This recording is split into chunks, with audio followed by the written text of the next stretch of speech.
നാട്ടിൽ ക്രമസമാധാനം ഉറപ്പാക്കുകയും നീതി ലഭ്യമാക്കുകയും അതുപോലെ തന്നെ ജനങ്ങളുടെ ജീവനും സ്വത്തിനുമൊക്കെ സുരക്ഷ ഉറപ്പാക്കുകയും ചെയ്യേണ്ടവരാണ് പോലീസ് സേന. പക്ഷേ അതേ പോലീസ് സേന തന്നെ ഇപ്പോൾ ക്രിമിനൽ വൽക്കരിക്കപ്പെടുകയാണോ എന്ന് തോന്നും ചില സംഭവങ്ങൾ കാണുമ്പോൾ. തൃശ്ശൂരിലെ യൂത്ത് കോൺഗ്രസ് നേതാവ് VS സുജിത്തിന് നേരിടേണ്ടി വന്ന ദുരനുഭവമാണ് അതിന് ഒരു കാരണം. 2023 യൂത്ത് കോൺഗ്രസ് നേതാവായ VS സുജിത്തിനെ പോലീസ് അകാരണമായി, കുന്നംകുളം പോലീസ് അകാരണമായി സുജിത്തിനെ പോലീസ് സ്റ്റേഷനിലേക്ക് പിടിച്ചു കൊണ്ടുപോകുന്നു. അവിടെ നിന്ന് സുജിത്തിനെ പൊതുരെ തല്ലിച്ചതയ്ക്കുകയാണ് പോലീസ് ഉദ്യോഗസ്ഥർ ചെയ്തത്. അന്നത്തെ ആ ക്രൂരമർദ്ദനത്തിൽ സുജിത്തിന് ഭാഗികമായി കേൾവി ശക്തി വരെ നഷ്ടപ്പെടുകയും ചെയ്തിരുന്നു. അതിന് പിന്നാലെ സുജിത്ത് പരാതി നൽകി. ചെറിയ രീതിയിലൊരു അന്വേഷണം നടന്നു. ഈ പോലീസ് ഉദ്യോഗസ്ഥരെ മർദ്ദിച്ചവരെ ഒരു നടപടിയെടുത്തു എന്ന് കാണിക്കാൻ വേണ്ടി സ്ഥലം മാറ്റുക മാത്രമാണ് ചെയ്തത്. പിന്നീട് ഇങ്ങോട്ട് സുജിത്തിന് നടത്തേണ്ടി വന്നത് വലിയ നിയമ പോരാട്ടമായിരുന്നു. ഏതാണ്ട് 2 വർഷത്തോളം നീണ്ട നിയമ പോരാട്ടത്തിനൊടുവിലാണ് പോലീസ് സ്റ്റേഷനകത്തെ CCTV ദൃശ്യങ്ങൾ സുജിത്തിന് ലഭിച്ചത്. ആ CCTV ദൃശ്യങ്ങളാണ് കഴിഞ്ഞ ദിവസങ്ങളിൽ പുറത്തുവരികയും കേരളം ഒന്നാകെ ചർച്ച ചെയ്യപ്പെടുകയും ചെയ്തത്. നമ്മുടെ പോലീസ് സേനയ്ക്കകത്ത് അത്രത്തോളം ക്രിമിനലുകളുണ്ട് എന്ന് തെളിയിക്കുന്നതായിരുന്നു ആ CCTV ദൃശ്യങ്ങൾ. എന്തായാലും ഇതിന് പിന്നാലെ ഇപ്പോൾ വലിയ പ്രതിഷേധം ഉയർന്നു വരികയാണ്. യൂത്ത് കോൺഗ്രസിന്റെയും അതുപോലെ തന്നെ കോൺഗ്രസിന്റെയും ഭാഗത്തുനിന്ന് ഈ ഉദ്യോഗസ്ഥരെ, ഈ 4ഓളം വരുന്നവരെ സർവീസിൽ നിന്ന് പിരിച്ചുവിടണം എന്നതാണ് അവർ ആവശ്യമുന്നയിക്കുന്നത്. പക്ഷേ അതുണ്ടാകുമോ എന്നറിയില്ല. ഇപ്പോഴും അവർ വിവിധ സ്റ്റേഷനുകളിലായി ജോലി ചെയ്യുന്നു എന്നതാണ് വാസ്തവം. ഇങ്ങനെയുള്ളവരാണോ നമുക്ക് നീതി ഉറപ്പാക്കാൻ പോകുന്നത്? അജിത്, എത്രത്തോളം ഞെട്ടിക്കുന്നതാണ് ആ CCTV ദൃശ്യങ്ങൾ? നമ്മൾ കസ്റ്റഡി മർദ്ദനങ്ങൾ നിരവധി തവണ കണ്ടിട്ടുണ്ട്, നിരവധി അനുഭവങ്ങളുമുണ്ട്. പക്ഷേ ഈ ഉണ്ടായിട്ടുള്ളത് അതൊരല്പം അതിര് കടന്നതല്ലേ? അല്ല, ഇത് ആളുകൾ ഞെട്ടുന്നത് ആ ദൃശ്യം കാണുമ്പോഴാണല്ലോ. അപ്പോൾ ഇടി കൊണ്ടയാൾ, മർദ്ദനമേറ്റയാളായ സുജിത്ത് പുറത്തിറങ്ങി വന്നിട്ട് പറയാണ് എന്നെ ഇങ്ങനെ ഇടിച്ചു എന്ന് പറഞ്ഞിട്ട് ആരെങ്കിലും വിശ്വസിച്ചോ? ഇല്ല. നമ്മുടെ ആരുടെയും മനസാക്ഷി ഞെട്ടിയുണരുകയോ? അതൊരു സാധാരണ വാർത്ത പോലെ അടിച്ച് കർണപടം പൊട്ടിച്ചു എന്നൊരു സാധാരണ വാർത്ത വെച്ച് നമ്മളും വിട്ടുകളഞ്ഞു. അദ്ദേഹത്തിൻ്റെ പാർട്ടിക്കാരും ഒരു അത്രേ ശ്രദ്ധിച്ചിട്ടുള്ളൂ. അതൊരു വലിയ വിഷയമായി ബാക്കി ഉയർത്തിട്ടില്ല. കാരണം 2020 എന്ന് പറഞ്ഞാൽ നമ്മൾ മനസ്സിലാക്കേണ്ട ഒരു കാര്യം, ആ സമയത്താണ് ഈ നവകേരള സദസ്സ് നടക്കുന്നത്. 2020 നവംബറിലാണ്. അപ്പോൾ നവംബറിൽ നവകേരള സദസ്സിൽ പോലീസ് എങ്ങനെയാണ് പെരുമാറിയത് നമ്മൾ കണ്ടതാണ്. നമുക്ക് ദൃശ്യങ്ങൾ കാണുമ്പോഴാണ് നമുക്കത് ഫീൽ ചെയ്യുന്നുള്ളൂ, അല്ലാതെ ഒരു വാർത്ത കാണുമ്പോൾ നമുക്ക് ഫീൽ ചെയ്യുന്നില്ല. നവകേരള സദസ്സിൽ എന്താണ് കണ്ടത്? ഈ മുഖ്യമന്ത്രി കരിങ്കൊടി കാണിക്കാൻ വന്ന യൂത്ത് കോൺഗ്രസ്സുകാർ മുഴുവൻ പോലീസ് പട്ടിയെ തല്ലും പോലെ എടുത്ത് തല്ലിയായിരുന്നു തെരുവിൽ. അത് നമ്മൾ കണ്ടതാണ്. അപ്പോഴാണ് നമുക്ക് ആ ഇത് ഉണരുക. പക്ഷേ സ്റ്റേഷനകത്ത് എന്താണ് നടക്കുന്നത് എന്നുള്ളത് ഒരാൾ പുറത്തിറങ്ങുമെന്ന് പറഞ്ഞാൽ നമ്മൾ പലതരം കഥകൾ കേട്ടിട്ടുണ്ട്. മൂത്രം കുടിപ്പിച്ചു, വിരലിൽ പച്ചയിർക്കിൽ കയറ്റി എന്നൊക്കെ പറഞ്ഞാൽ കേൾക്കുമ്പോൾ ഉണ്ടാവുന്നൊരു ഇതുള്ളൂ. അപ്പോൾ നമ്മൾ കാണുന്നില്ലല്ലോ. ഇപ്പോൾ ഇവിടെ ഈ ചെറുപ്പക്കാരൻ എന്താ സംഭവിച്ചു? ചെറുപ്പക്കാരനൊരു സാധുവായ മനുഷ്യനാണ്. അയാൾ സംസാരിക്കുന്നുണ്ടെന്ന് തന്നെ അറിയാം. ഇപ്പോൾ ഒരാളോട് തട്ടിക്കയറുന്ന ഒരാളോ പോലീസിനോട് തട്ടിക്കയറുമ്പോഴാണ് പോലീസിൻ്റെ ഈഗോ ഹർട്ടാവുകയും തല്ലുകയും ചെയ്യുന്നതൊക്കെയാണ് പൊതുവെ പറയാറ്. ഇത് അങ്ങനെ സംസാരിക്കുന്ന ഒരാളാണ് അദ്ദേഹത്തിന് സംസാരിച്ച് തോന്നുകയില്ല. എന്ന് മാത്രമല്ല, ആ രംഗങ്ങൾ നമ്മൾ നോക്കുക, പിടിച്ചു വലിച്ചുകൊണ്ട് പോയി പിന്നെ നമ്മളെ CCTV കാണുന്നത് മാത്രമല്ല, മുകളിൽ നിലയിൽ കൊണ്ടുപോയിട്ട് അടിക്കുകയാണ് ചെയ്തത്. അപ്പം അന്ന് ഇവർ പ്രാദേശികമായിട്ട് ഇതിനെതിരെ പ്രൊട്ടസ്റ്റ് ചെയ്തിട്ടുണ്ട്. എന്ന് മാത്രമല്ല, പോലീസിനെ കർത്തവ്യ നിർവഹണം തടസ്സപ്പെടുത്തിയെന്ന് പറഞ്ഞ കേസൊക്കെ ഇട്ട് ആ കേസ് കോടതി ക്വാഷ് ചെയ്തു. ഇത് കള്ളക്കേസാണെന്ന് ക്വാഷ് ചെയ്തു. അതിനുശേഷമാണ് ഇദ്ദേഹം എന്ത് ചെയ്യുന്നത്? ഈ CCTV ദൃശ്യങ്ങൾ ആവശ്യപ്പെട്ടുകൊണ്ട് RTA കൊടുക്കുന്നു, പോലീസുകാർക്ക് നടപടി ആവശ്യപ്പെട്ട് കേസിന് പോകുന്നു. ഒരു നീണ്ട ലോങ് ലീഗൽ പ്രോസസ്സാണിത്. ഇപ്പോൾ ഇവിടെ നമ്മൾ ശ്രദ്ധിക്കേണ്ട ഒരു കാര്യം, നമ്മൾ പോലീസ് സ്റ്റേഷനിൽ പോയി നമുക്ക് പോലീസിൽ നിന്ന് അകാരണമായി അനീതികരമായ സമീപനങ്ങളുണ്ടായി നമ്മളെ മർദ്ദിക്കുകയോ കള്ളക്കേസ് ചുമത്തുകയോ ഒക്കെ ചെയ്യുകയാണെങ്കിൽ, പോലീസ് എന്ന് പറയുന്നത് ഇപ്പോഴും അങ്ങനെ തന്നെയാണ്. നമ്മൾ പോലീസ് സിനിമകൾ എന്ന് പറഞ്ഞുകൊണ്ട് ഇപ്പോൾ പോലീസിനെ ഗ്ലോറിഫൈ ചെയ്യുന്ന കുറേ സിനിമകൾ വരുന്നുണ്ട്. അതുപോലെയല്ല ശരിക്കും പോലീസ് ഒരു ഭരണകൂടത്തിൻ്റെ ഒരു മർദ്ദനോപകരണം തന്നെയാണ്. പോലീസ് എന്ന് പറഞ്ഞാൽ ഭരണകൂടം പൗരന്മാരെ മർദ്ദിക്കാൻ വേണ്ടി ഉണ്ടാക്കിയിട്ടുള്ള സാധനം തന്നെയാണ്. മർദ്ദിക്കുക എന്ന് പറഞ്ഞാൽ ക്രമസമാധാന പാലനം എന്നൊക്കെ പറയുമെങ്കിൽ പോലും കായികമായി തന്നെ നമ്മൾ നേരിടുന്ന ഒരു സേന തന്നെയാണ് പോലീസ്. അപ്പോൾ പോലീസിൽ നിന്ന് അതിക്രിയകൾ ഉണ്ടാകുമെന്നോ അല്ലെങ്കിൽ നിയമവിരുദ്ധമായ കാര്യങ്ങൾ ഉണ്ടാകുമ്പോൾ അത് തടയേണ്ടതുണ്ട്. 2006 പ്രകാശ് സിംഗ് കേസ് എന്ന് പറഞ്ഞാൽ വളരെ പ്രശസ്തമായൊരു കേസുണ്ട്. പ്രകാശ് സിംഗ് കേസ് 2006 സുപ്രീം കോടതി വിധിയെ തുടർന്നാണ് ഇന്ത്യയിലെ എല്ലാ സംസ്ഥാനങ്ങളിലും പോലീസ് കംപ്ലയിൻസ് അതോറിറ്റികൾ രൂപീകരിച്ചത്. 2012 കേരളത്തിൽ 2012 അത് രൂപീകരിക്കപ്പെടുന്നത്. അപ്പോൾ പല സംസ്ഥാനങ്ങളിലും പല ഘട്ടങ്ങളിലാണ് അത് രൂപീകരിച്ചത്. ഈ പോലീസ് കംപ്ലയിൻസ് അതോറിറ്റി സ്റ്റേറ്റ് ലെവലിലൊരു അതോറിറ്റി ഉണ്ടാവും, അതോറിറ്റിക്ക് ഒരു അധ്യക്ഷൻ ഉണ്ടാവും, അവിടെ 2 എക്സ് ഒഫീഷ്യോ മെമ്പേഴ്സ് ഉണ്ടാവും. ജില്ലാ തലങ്ങളിലും ഈ കംപ്ലയിൻസ് അതോറിറ്റികൾ ഉണ്ടാവും. ഒരു ജില്ലാ തലങ്ങളിലൊരു റിട്ടയർഡ് ജില്ലാ ജഡ്ജി ആയിരിക്കും അതിൻ്റെ അധ്യക്ഷനായിട്ടുണ്ടാവുക. അപ്പോൾ ഈ പോലീസ് കംപ്ലയിൻസ് അതോറിറ്റിയുടെ പ്രധാനപ്പെട്ട പണി എന്താണ്? പോലീസിൽ നിന്ന് ഉണ്ടാകുന്ന ഇത്തരത്തിലുള്ള നിയമവിരുദ്ധമായ പെരുമാറ്റങ്ങളെക്കുറിച്ചുള്ള കംപ്ലയിൻറ്റുകൾ പരിശോധിക്കുക, അന്വേഷണത്തിലുള്ള നടപടിയെടുക്കുക എന്നുള്ളതാണ്. ഇന്ന് ഈ പോലീസ് കംപ്ലയിൻസ് അതോറിറ്റികളുടെ അവസ്ഥ എന്താണ്? അങ്ങനെ അതോറിറ്റി ഉണ്ടോ? അപ്പോൾ ഒരു സാധാരണ പൗരന് പോലീസിൽ നിന്ന് എന്തെങ്കിലും ഒരു പ്രശ്നം ഉണ്ടായിക്കഴിഞ്ഞാൽ, ഇപ്പോൾ ഇദ്ദേഹം യൂത്ത് കോൺഗ്രസ് ആയതുകൊണ്ട് അദ്ദേഹത്തിൻ്റെ പുറകിൽ കുറേ പാർട്ടിക്കാരുണ്ട്. ഇത് ആരും ഇല്ലാതെ നമ്മളെപ്പോലുള്ളവരാണെങ്കിൽ ആരും നമുക്ക് വേണ്ടി സംസാരിക്കും? ആരും സംസാരിക്കില്ല.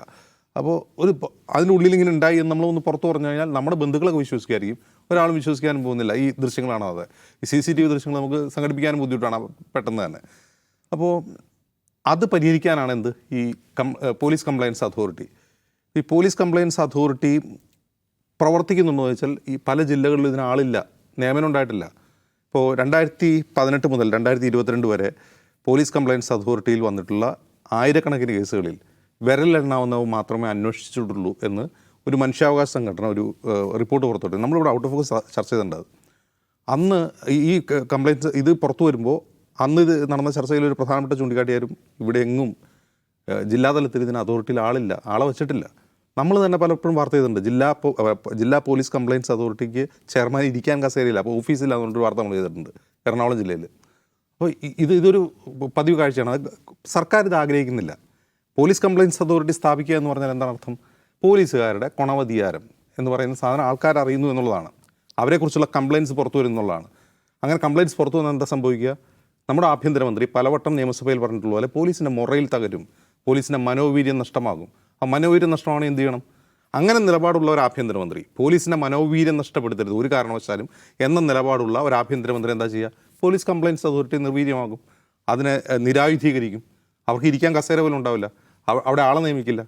ഇനി ഏറ്റവും രസമുള്ളൊരു കാര്യം, 2018 ഈ പോലീസ് കംപ്ലയിൻസ് അതോറിറ്റിയിൽ വരുന്ന പരാതികളിൽ ക്വാറം തികയാതെ നിലപാട് സ്വീകരിക്കരുത് എന്ന ഒരു ഹൈക്കോടതി ഉത്തരവുണ്ടായിരുന്നു. കേരള ഹൈക്കോടതി ഇട്ട ഉത്തരവാണ് പല പരാതികളിലെ തുടർന്ന്.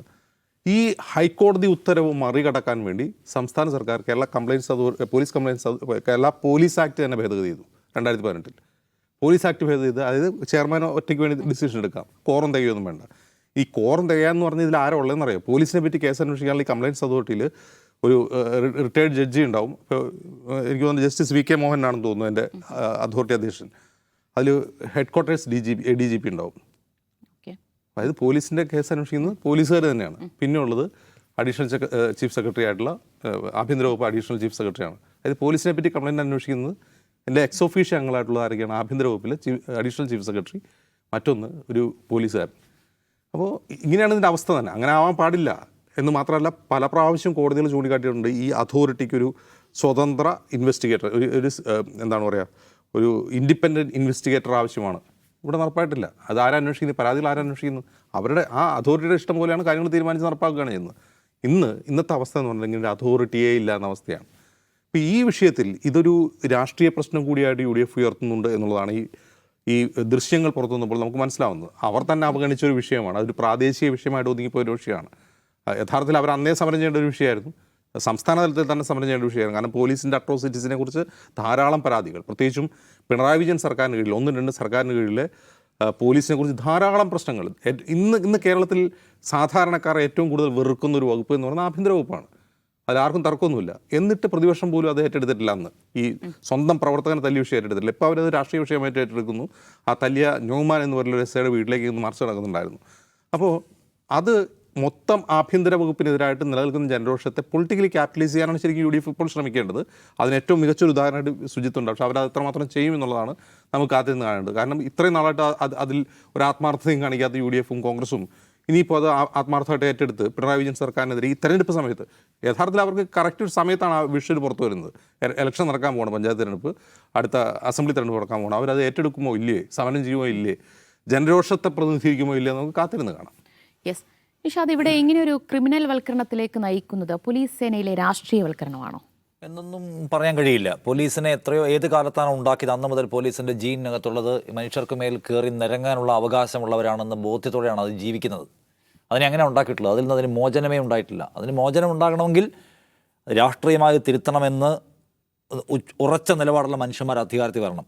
നിലവിൽ ഈ സമയം വരെ നമുക്കങ്ങനെ ഇല്ലാത്തതുകൊണ്ട് നമ്മൾ ഈ ഗതികേട് അനുഭവിച്ചേ മതിയാവും എന്നുള്ളതിൻ്റെ യാഥാർത്ഥ്യം. നമ്മളിപ്പോൾ ഇത് കണ്ടു. നേരത്തെ അജിംസ് പറഞ്ഞ പോലെ നമ്മളിത് കണ്ടപ്പോൾ നമുക്ക് ഷോക്കിംഗ് ആയി. പോലീസ് അട്രോസിറ്റിൻ്റെ ഏതെല്ലാം കഥകൾ നമ്മൾ കേട്ടിട്ടുണ്ട്.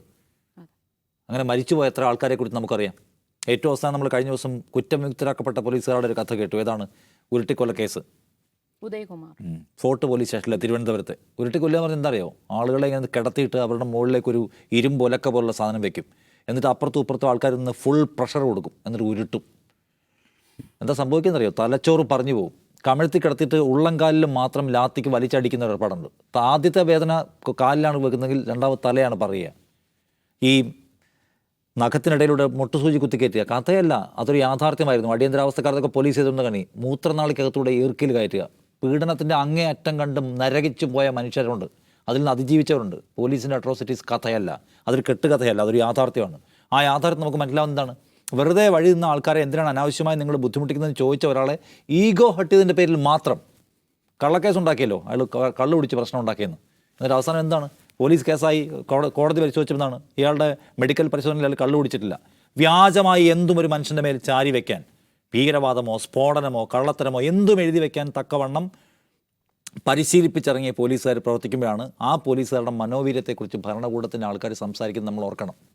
എനിക്കൊരു പോയിന്റ് ഉണ്ട്, നമ്മളിപ്പോൾ ഇതിനെക്കുറിച്ച് പലതവണ സംസാരിച്ചിട്ടുണ്ട്.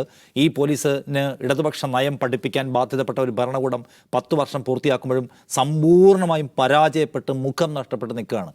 എനിക്കത് ഇനി ആവർത്തിച്ച് പറയാൻ എനിക്ക് തന്നെ മടിയാവുകയാണ്. മിസ്റ്റർ പിണറായി വിജയൻ, നിങ്ങളെ ആഭ്യന്തര വകുപ്പിൻ്റെ തലപ്പത്തിരുന്നുകൊണ്ട് ഈ പോലീസിനെ എന്ത് ഇടതുപക്ഷ നയമാണ് പഠിപ്പിക്കുന്നതെന്ന് ഒരു പൗരൻ എനിക്ക് ചോദിക്കാൻ എനിക്ക് ആവർത്തിക്കുമ്പോൾ എനിക്ക് തന്നെ ജാള്യത തോന്നുന്നു. അതുകൊണ്ട് ഞാൻ ആ ചോദ്യം ചോദിക്കുന്നില്ല. അദ്ദേഹത്തിൻ്റെ പാർട്ടി കഴിഞ്ഞ 10 വർഷമായിട്ട് ആളുകളുടെ മുമ്പിൽ നമ്മൾ തൊലി ഒഴിഞ്ഞ് നിൽക്കുകയാണല്ലോ ഈ വകുപ്പിനെ ചൊല്ലി എന്നതൊരു സമ്മേളനത്തിൽ പോലും ഉന്നയിക്കാൻ കഴിയാത്തവണ്ണം ആ സംഘടനാ സംവിധാനം ദുർബലമായി പോകുന്നു എന്നത് നമ്മൾ പലകുറി സംസാരിച്ചു കഴിഞ്ഞു. ആർക്കും അതിനെക്കുറിച്ച് മിണ്ടാനില്ല. എൻ്റെ ഇപ്പോഴത്തെ ക്വസ്റ്റ്യൻ ആരോടാണ്? പ്രതിപക്ഷത്തോടാണ്.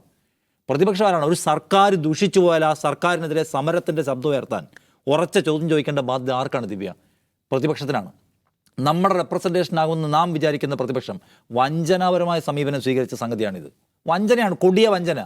ഞാൻ പറയട്ടെ, ഈ ചെറുപ്പക്കാരൻ അവിടെ പോയി, അയാൾ പോലീസ് പിടിച്ചുകൊണ്ട് പോയി, അയാളെ മാരകമായി മർദ്ദിച്ചു, പുറത്തിറങ്ങി വന്നു. ഈ വിഷയം കേരളത്തിൻ്റെ പൊതുശ്രദ്ധയിൽ കൊണ്ടുവരണം എന്നാവശ്യപ്പെട്ടുകൊണ്ട് ഷാഫി പറമ്പിൽ എം പിയുടെ മുമ്പിൽ 1/2 ഡസനോളം സമയം പോയി.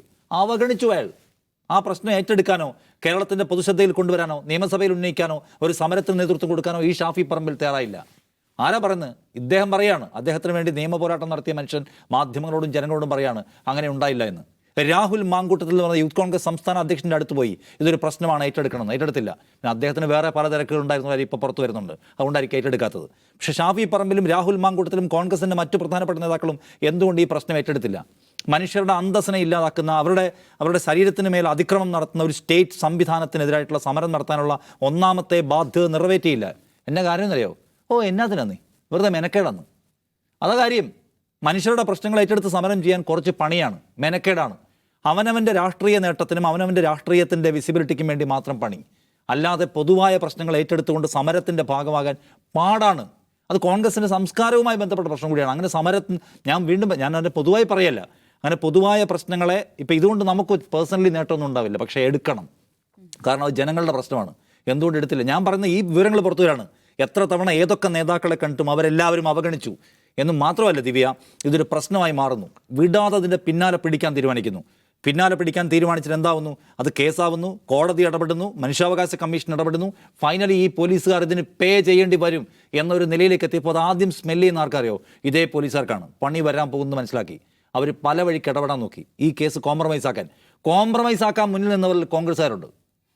കൂട്ടത്തിലൊരുത്തനെ തല്ലി ചതച്ച പോലീസ് സംവിധാനത്തിനെതിരെ ആരുടെയും സഹായമില്ലാതെ ഒറ്റയ്ക്ക് ഫൈറ്റ് ചെയ്യുമ്പോൾ ആ കേസ് സെറ്റിൽ ചെയ്യാൻ ശ്രമിച്ചവരിൽ കോൺഗ്രസ്സുകാരുണ്ടെന്ന് അവർ പറയാണ്. അപ്പോൾ ഈ പ്രതിപക്ഷം ആരെയാണ് റെപ്രസെൻ്റ് ചെയ്യുന്നത്? ഇപ്പോൾ ഈ സമരം ചെയ്യാൻ ധാർമ്മികമായ എന്ത് അവകാശമുണ്ട്? ഈ വിഷയം പുറത്തു വന്നപ്പോൾ ഈ CCTV ഫുട്ടേജ് കിട്ടിയപ്പോൾ അതുമായിട്ടൊരു പ്രമുഖ കോൺഗ്രസ് നേതാവിൻ്റെ അടുത്ത് പോയി അത് നിങ്ങളങ്ങ് നോക്ക് എന്നാണ് അദ്ദേഹം പറഞ്ഞത്രേ. അതിനുശേഷം ഇത് പുറത്തു വരികയും കേരളത്തിൻ്റെ സിവിൽ സൊസൈറ്റി ഇത് ഏറ്റെടുക്കുകയും ചെയ്തപ്പോൾ ഇതിനൊരു സമരത്തിൻ്റെ സാധ്യതയുണ്ടെന്നും അങ്ങനെ ഒരു ഇന്ധനം അതിനകത്തുണ്ടെന്നും മനസ്സിലായപ്പോൾ അത് ഏറ്റെടുക്കാൻ ഇപ്പോൾ വന്നിരിക്കുന്നു, ഉറച്ച ഭാഷയിൽ സംസാരിക്കുന്നു. ഇതല്ല ഒരു പ്രതിപക്ഷ പാർട്ടി ചെയ്യേണ്ടത്. അങ്ങേയറ്റം വഞ്ചന അതൊരു പ്രവർത്തകനോട് ചെയ്തെന്നുള്ളതല്ല, കൂട്ടത്തിലുള്ള ഒരു രാഷ്ട്രീയക്കാരനോട് ചെയ്തെന്നുള്ളതല്ല.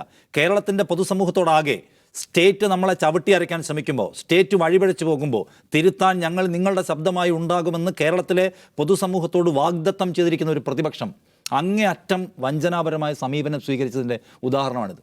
അതിനവരാദ്യം മറുപടി പറയണം, എന്നിട്ട് അവർക്ക് ഈ സമരം നടത്താനുള്ള റൈറ്റ് ഉള്ളതെന്ന് ഞാൻ വിചാരിക്കുന്നുണ്ട്. കാരണം നമ്മൾ എവിടെ പോകും? സ്റ്റേറ്റ് ചതിച്ചാൽ നമ്മൾ വിചാരിക്കുന്ന പ്രതിപക്ഷത്തെയാണ്. ഇവിടെ വളരെ ഹെൽത്തി ആയിട്ടുള്ള പ്രതിപക്ഷമുണ്ട്, അവരും കൂടി ഇങ്ങനെ ചെയ്താൽ അപ്പോൾ അവരവരുടെ താല്പര്യം. ഇത് ഇപ്പോൾ ഇതാ കോഴിക്കോട് ദുൽഖിഫിൽ എന്ന് പറഞ്ഞ ഒരു യൂത്ത് കോൺഗ്രസിൻ്റെ ജനറൽ സെക്രട്ടറി ഉണ്ട്. അയാളെ വഴി വെച്ച് പോലീസുകാരുടെ താക്കോൽ വലിച്ചു വരുന്നു, മർദ്ദിക്കുന്നു, അയാളെ കൊണ്ടുപോകുന്നു. ആ വിഷയത്തിൽ നിങ്ങൾ കോഴിക്കോട് നിന്നുള്ള എത്ര കോൺഗ്രസ് നേതാക്കളുടെ സ്ട്രോങ് ആയിട്ടുള്ള പ്രതികരണം കണ്ടിട്ടുണ്ട്? എവിടെ നിങ്ങൾ ആ നിലയ്ക്കൂടെ സമരത്തിന് മുന്നിൽ നിൽക്കുന്ന DCC പ്രസിഡന്റുമാരെ കണ്ടിട്ടുണ്ട്? ഇല്ല. അപ്പോൾ ഓരോരുത്തരും ഓരോ താല്പര്യ കേന്ദ്രങ്ങളായി ഓരോ ഇടത്ത് പ്രവർത്തിക്കുകയാണ്. കേവലമായ സ്വന്തം രാഷ്ട്രീയ താല്പര്യങ്ങൾ, അധികാര താല്പര്യങ്ങൾക്ക് അപ്പുറത്തേക്ക് പൊതുജനങ്ങളുടെ താല്പര്യം, ഏറ്റെടുക്കേണ്ട വിഷയത്തിന്റെ ഗ്രാവിറ്റി മനസ്സിലാക്കി ഇടപെടുക ഉണ്ടായിട്ടില്ല. ഈ പറയുന്ന തല്ലുകൊണ്ട മനുഷ്യൻ തൃശ്ശൂരിലെ ജൂബിലി ആശുപത്രിയിലെ മറ്റോ തല്ലുകൊണ്ട് കിടക്കുമ്പോൾ ഈ പറയുന്ന MP, ഞാൻ നേരത്തെ പറഞ്ഞ MP പരിസരത്തുണ്ടായിട്ട് അവിടെ കാണാൻ പോയില്ല എന്ന വിഷമം അയാൾക്കുണ്ട്. അപ്പോൾ ഇതാണ് ഇവിടുത്തെ പ്രതിപക്ഷത്തിൻ്റെ അവസ്ഥ. സർക്കാരിനെ കുറിച്ച് പറയാനുള്ളത് നമുക്ക് മാക്സിമത്തിൽ പറയാം. ഗവൺമെൻറ്റിന് പോലീസിന്മേൽ ഒരു നിയന്ത്രണവുമില്ല എന്ന നില വന്നിരിക്കുന്നു. എന്ന് മാത്രമല്ല, മുഖ്യമന്ത്രി പിണറായി വിജയൻ വിചാരിച്ചിരിക്കുന്നത് എൻ്റെ ഭരണത്തിന് കീഴിൽ പോലീസിന് സ്വതന്ത്രമായി പ്രവർത്തിക്കാൻ കഴിയുന്ന ഒരു സാഹചര്യം ഞാൻ സൃഷ്ടിച്ചിരിക്കുന്നു. അതിൻ്റെ പേരിൽ ജനങ്ങൾ എനിക്ക് കൈയടിക്കുകയാണെന്ന് അദ്ദേഹം വിചാരിക്കുന്നുണ്ടെന്ന് തോന്നുന്നു. പക്ഷേ ആ പോലീസ് ജനങ്ങളുടെ ജീവിതത്തിന് മേൽ കയറി ഇറങ്ങിക്കൊണ്ടിരിക്കുകയാണ് എന്ന് അദ്ദേഹം ഇപ്പോഴെങ്കിലും മനസ്സിലാക്കണം. ഇടപെടാൻ എന്തെങ്കിലും കഴിയുമെങ്കിൽ അദ്ദേഹം ഏറ്റവും മുകളിലുള്ള പോലീസുകാരനെ മുതൽ ഏറ്റവും താഴെ വരെയുള്ള പോലീസുകാരൻ്റെ അഭിമാനവും അവരുടെ മാനസികമായ ആത്മവീര്യവും RSSകാരെ പോലും കാണാനുള്ള അവരുടെ മാനസികമായ സന്നദ്ധതയും താല്പര്യവും എല്ലാം സംരക്ഷിക്കുന്ന ഒരു പ്രത്യേക സംഗതിയായി പ്രവർത്തിച്ചുകൊണ്ടിരിക്കുകയാണ്. അപ്പോൾ അതുകൊണ്ട് അദ്ദേഹത്തെ തിരുത്താനുള്ള ഫോഴ്സായിട്ട് പ്രവർത്തിക്കാൻ ആരാണ് കഴിയേണ്ടത്? അദ്ദേഹത്തിന് പാർട്ടിക്കോ കഴിയില്ല. സാധാരണ പണ്ട് കഴിയുമായിരുന്നു. മുഖ്യമന്ത്രിക്ക് തെറ്റിപ്പോയാൽ മുഖ്യമന്ത്രിയെ തിരുത്താൻ കഴിയുന്ന ഒരു പാർട്ടി ഇവിടെ ഉണ്ടായിരുന്നു, CPIM എന്നായിരുന്നു അതിൻ്റെ പേര്. ഇപ്പോൾ ആ പാർട്ടിയില്ല. ആ പാർട്ടിയുടെ സമ്മേളനത്തിൽ പോലും ആ ഡിസ്കഷൻ നടക്കുന്നത് ഞാൻ നേരത്തെ പറഞ്ഞു. അപ്പോൾ പിന്നെ സംസാരിക്കാൻ ആരാ ഉള്ളത് പുറത്ത്? മാധ്യമങ്ങൾ സംസാരിക്കണം, പിന്നെ സംസാരിക്കേണ്ടത് പ്രതിപക്ഷമാണ്. ആ പ്രതിപക്ഷത്തിൻ്റെ കഥ ഇതാണ്. അപ്പോൾ ഇത് പോലീസ് അട്രോസിറ്റി ഒരു പുതിയ കാര്യമല്ല, നമുക്ക് ഒരുപാട് അനുഭവങ്ങളുണ്ട്. പക്ഷേ ഇതിനകത്ത് ഞാൻ പറയുക, സർക്കാരിനെ ഓഡിറ്റ് ചെയ്യേണ്ടതുണ്ട്. സർക്കാരിനെ ഒരുപാട് തവണ ഓഡിറ്റ് ചെയ്തു. പക്ഷേ സർക്കാരിനെ പിടിച്ചു നിർത്താൻ ബാധ്യപ്പെട്ട പ്രതിപക്ഷം എങ്ങനെയാണ് ഈ ഇഷ്യൂവിൽ നമ്മളെ വഞ്ചിച്ചത് എന്നാണ് എനിക്ക് കുറച്ചുകൂടി ശബ്ദത്തിൽ പറയാൻ തോന്നുന്ന കാര്യം. യെസ്, അതാണ് ഇപ്പോഴുണ്ടായ അനുഭവം. VS സുജിത്തിനാണ് എങ്കിൽ നാളെ നമ്മളിൽ ആർക്ക് വേണമെങ്കിലും അങ്ങനെ ഒരു ദുരനുഭവം പോലീസ് സ്റ്റേഷനകത്ത് വെച്ച് നേരിടേണ്ടി വരും. ജനമൈത്രി പോലീസ് എന്നൊക്കെയാണ് പറയുന്നത്. ഇതാണോ ജനമൈത്രി പോലീസ്? ഒരു സാധാരണക്കാരനെ, പാവപ്പെട്ടവനെ തുണിയെരിഞ്ഞു പോലീസ് സ്റ്റേഷനിൽ കൊണ്ടുപോയി തല്ലിച്ചതയ്ക്കുന്നതാണോ ജനമൈത്രി പോലീസ് എന്ന് കൂടി ചോദിക്കുകയാണ്.